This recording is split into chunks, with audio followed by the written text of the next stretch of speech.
welcome to EasyKnowHow YouTube channel. Here's how to use the Instagram map.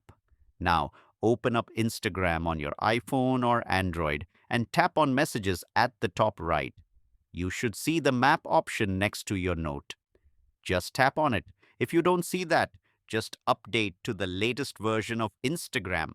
From here, tap on the gear icon at the top right and hit Open Settings. You need to turn on location services.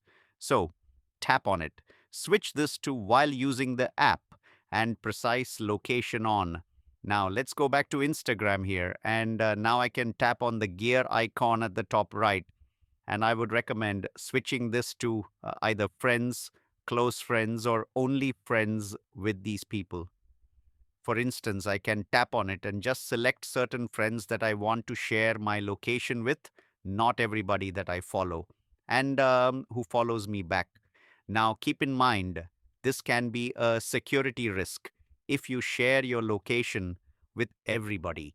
So, I would not recommend followers you follow back under friends. Now let's just hit the share location.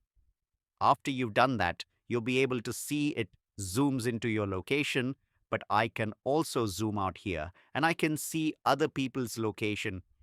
As I zoom out, I'll be able to see various photos and posts. And basically, I can scroll around the world and see various people around the